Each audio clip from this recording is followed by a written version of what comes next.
Here is the heart of man plans his way, but the Lord establishes his steps. Proverbs 16:9. And we're talking about a process of loving neighbors, getting into our neighbors' lives, talking to our neighbors, interacting with our neighbors, and loving our neighbors, treating them the way that we would expect to be treated, and then moving them to loving God, getting them to worship, having them fall in love with God, teaching them about God, instructing them about who God is, and then moving them to serve others, to link arms with people, and to reach into the world and help people who need help. I like to kind of dream and envision what things could be like, what things should be like. I do this a lot, which is probably why I'm still trying to figure out what I want to be when I grow up. I'm very indecisive, and I'm always like trying to picture different ways to do things and different ways to reach people, and how can we make the world a better place. And I like to kind of just envision with you guys a little bit too.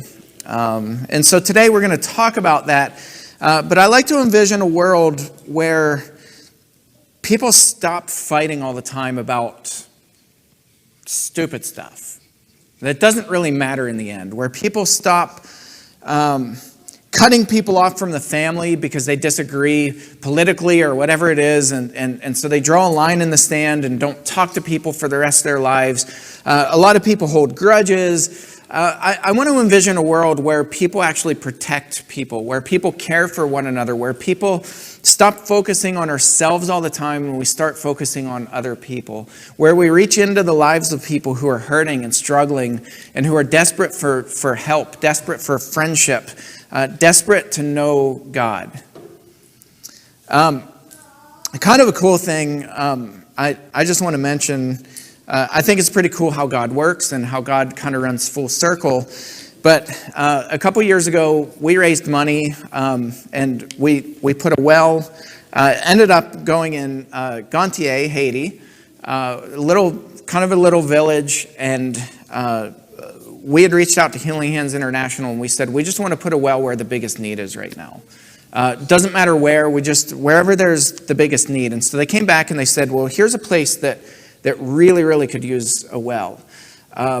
Today we have people from Gantier, Haiti. And so it's kind of cool. If you guys get a chance to talk to them, go meet them, please do. It's just so cool how God works. And God connects us in ways that can only happen by loving one another. Of course, there are other ways that we can be connected, but usually there's more division than connection. But when we find commonality through Christ and through serving people and through loving people, God makes these radically cool connections. And He blesses people, and lives are changed. And so I want to kind of envision, we've been talking about characteristics of wolves and kind of the distinctions between a wolf and people like you and I who genuinely struggle with sin and temptation, because there is a difference. And the Bible lays out a really clear distinction, in my opinion, between somebody who's a wolf and who preys on people and who will never change, and somebody who's capable of a radical transformation in their life. And the Bible is pretty clear to me. It says people who are wolves, and it's describing not necessarily what they do, but who they are. The Bible's message is pretty clear and it's pretty consistent, and the message is stay away from them. Avoid such people. And I think a lot of Christians have taken that to an extreme, and they've said, well, anybody who disagrees with me, well, they got to be a wolf, and I got to stay away from them. And I remember receiving one time a letter by another Christian saying that I was this wolf in sheep's clothing. I'd preached a sermon, and Natalie and I think we were still dating. We weren't even married yet. And I had visited her parents' home congregation and had preached. And I got this big, long letter, and it was sent to the dean of my school, at grad school, the seminary I went to. And so I got called into a meeting for that. And it was just this really bizarre thing. And this guy was misusing all these scriptures, saying, you're a wolf in sheep's clothing. You don't belong in ministry. You're out to devour people, on and on and on and on. And I'm like, that's kind of an interesting take on these scriptures. Because he disagreed with something, and I never did figure out what he really disagreed with that I said. But disagreement is not equated with a wolf. And so it's really important for us, especially if we create this culture where we protect one another and love one another. It's really important that we're able to distinguish the difference between somebody who preys on people and somebody who makes a lot of mistakes. It's really important. I think I had a slide in there from last week, so I skipped that. Here's the passage again. I'm going to read this, and we're going to kind of settle in on this, and then look at some different things this morning. Christ our advocate. John writes this in his first letter, 1 John chapter 2, verses 1 through 6. Listen how he addresses the other Christians. My little children. It's kind of an endearing way to talk to them. My little children, I'm writing these things to you so that you may not sin.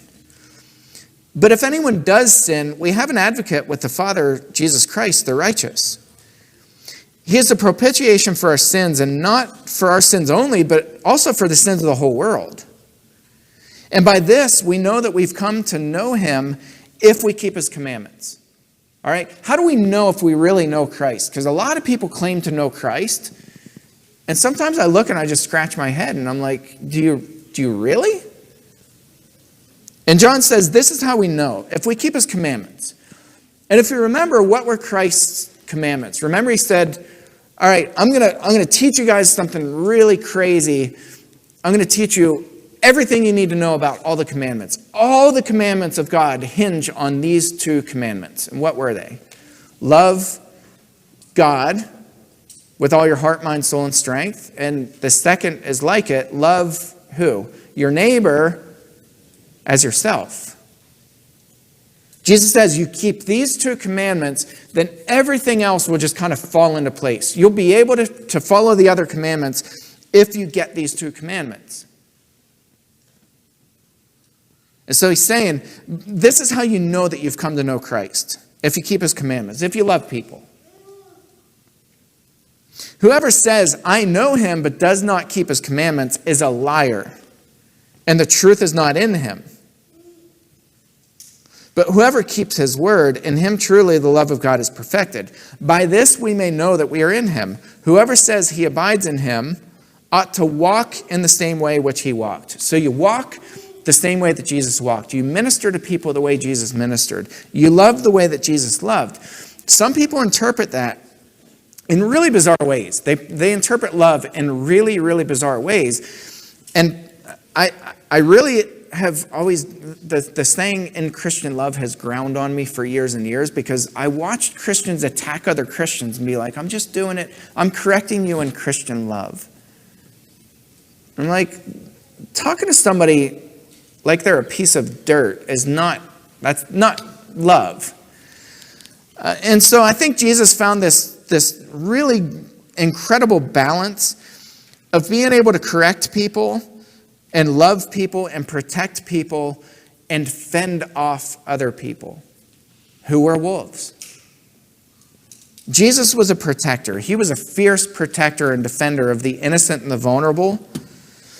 And so I think this is why it's really important that we as Christians make this distinction, and we kind of become a culture that stands apart from everybody else, and we learn to protect our own. And the church has done some really bizarre things, and you guys know me by now. This is like my biggest soapbox moment, where churches will invite anybody and everybody in and say, well, the church is supposed to be a welcome place for everybody. And I just disagree with that. I think the scriptures are so plain, and there's so many scriptures where in the name of protection, you find people who intentionally hunt people down and prey on them and devour them, and you keep them at bay. The Bible's crystal clear on that. And so the question is, how do we do that? How do we do this in a way that makes sense? How do we identify people, and how do we get beyond our own misunderstandings and our own misinformation, and how do we find people who are like that, who may be dangerous to our children, to our grandchildren, to our families? How do we find destructive people? I think this is a start because John says anybody who says that they know Christ, but they don't keep his commandments, they're lying. John doesn't say, go sit down and have Bible studies with them and really teach them who God is. John says they're a liar. If they claim to follow Christ and they're not keeping his commandments, if they're harming other people intentionally, if they're misusing the commandments to love God and love your neighbor as yourself, they're lying. I want to talk about this. This comes directly from a tool that my mom and I actually created to be able to identify predators. And we talk about the importance of persistence because this kind of sets apart wolves from everybody else. Because all of us mess up. All of us do. All of us sin. There's not anybody here who's not a sinner. And John says it here. If anybody does sin, meaning when you sin, you're all going to sin. We have an advocate with the Father, Jesus Christ the righteous. But the difference between a sinner and somebody who preys on people is their persistence. They do not stop ever. Merriam-Webster defines persistence as a continuing to do something or try to do something, even though it is difficult or other people want you to stop.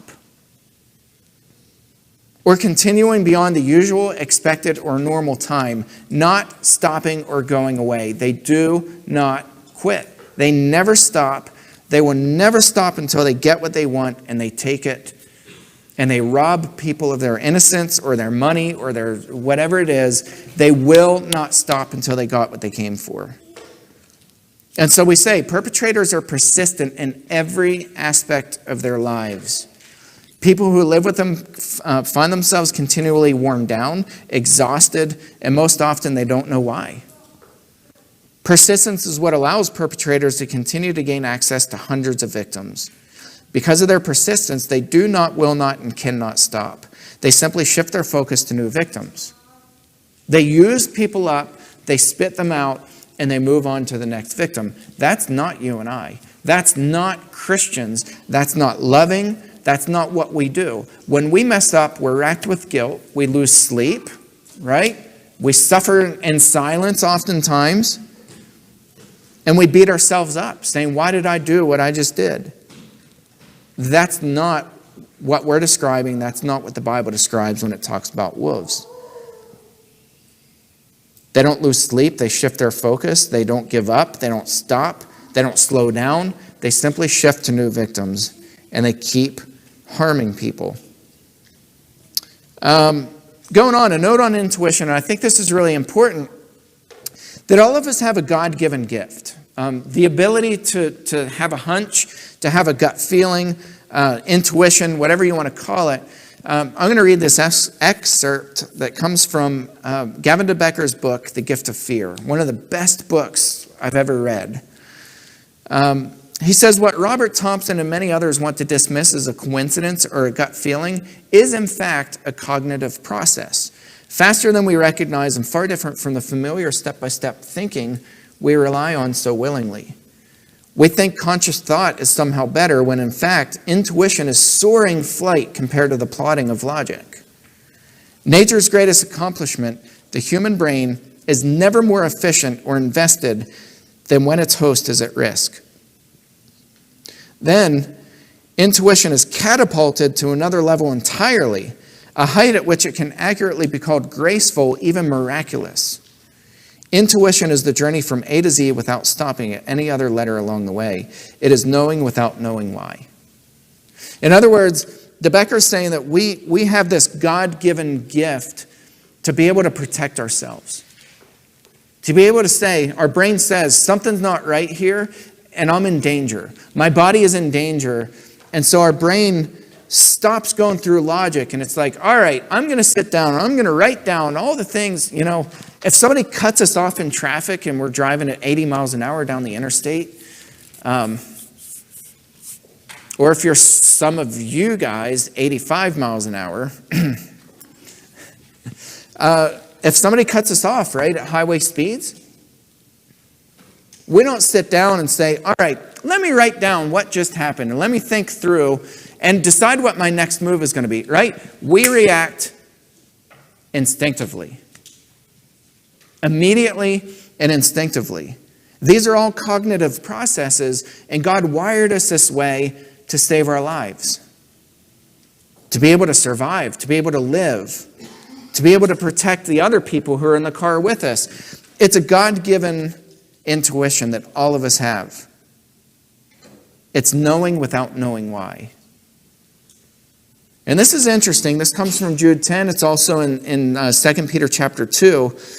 These people, talking about wolves, talking about wolves in sheep clothing, that's what Peter describes them as, false prophets. He says, these people blaspheme all that they do not understand, and they're destroyed by all that they, like unreasoning animals, understand instinctively.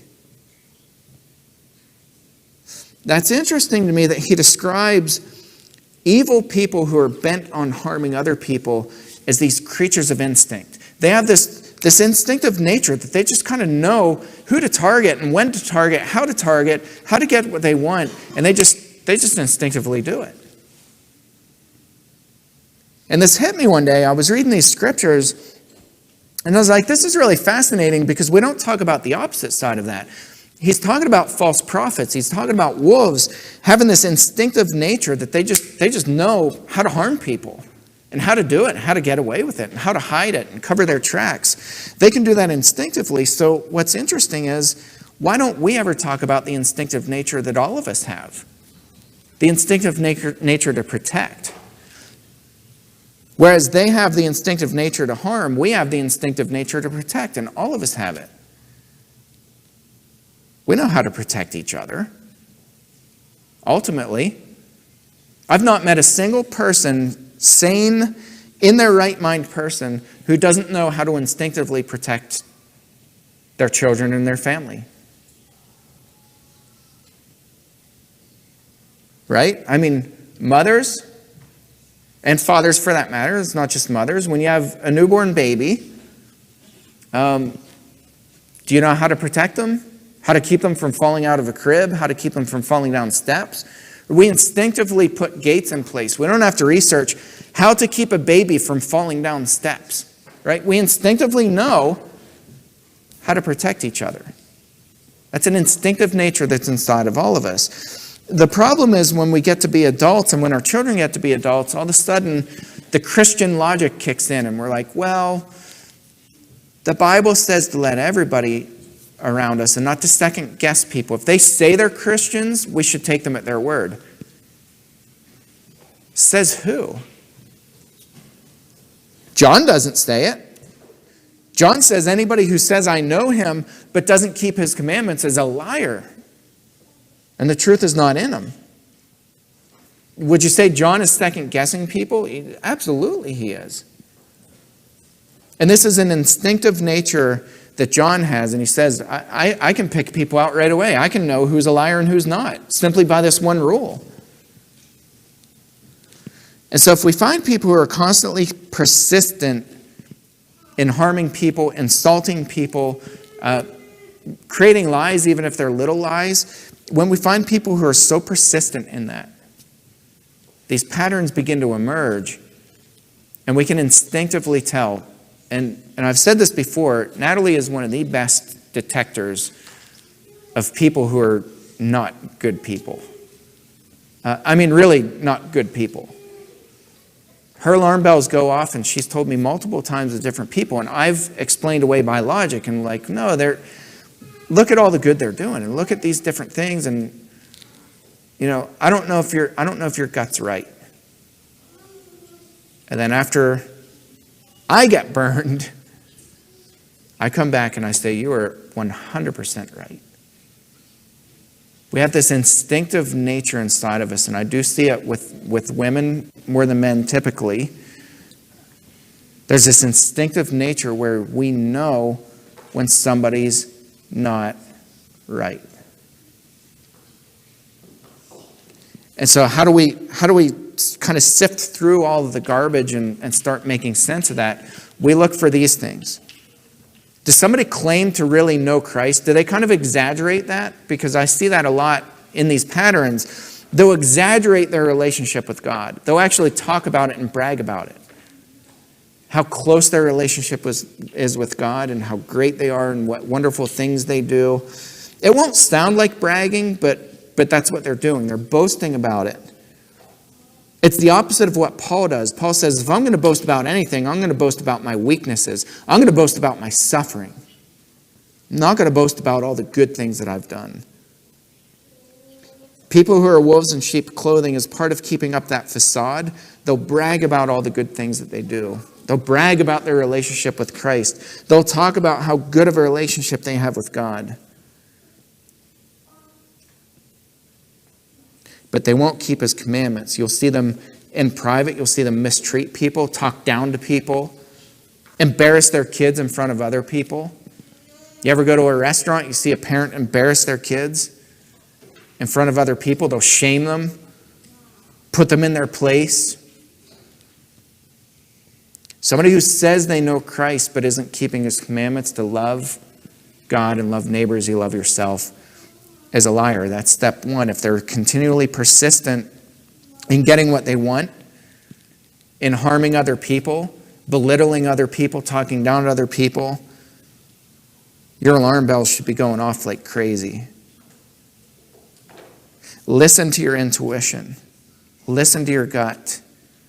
God put it there for a reason. I still envision a time when we're really good and efficient at protecting our own children and our own fellow Christians, and that we keep people who devour, we keep them away. We keep them at bay, and we continue going forward, and we don't get distracted by all the evil that's going on, and that we continue forward and we keep blessing people, and we keep reaching into the lives of people who are hurting and depressed and lonely and poor and hungry and thirsty and naked, and we clothe them and we feed them and we give them water. I always envision a world where we do better. We have an awesome responsibility as Christians to bless people. And it's my message for you this week to go out and keep blessing people. Don't stop. Keep blessing people. The message is yours. If there's anybody this morning who's not yet taken that step to put Christ on in baptism, or anybody who has prayer needs, you could come up. We're going to stand and sing a song together.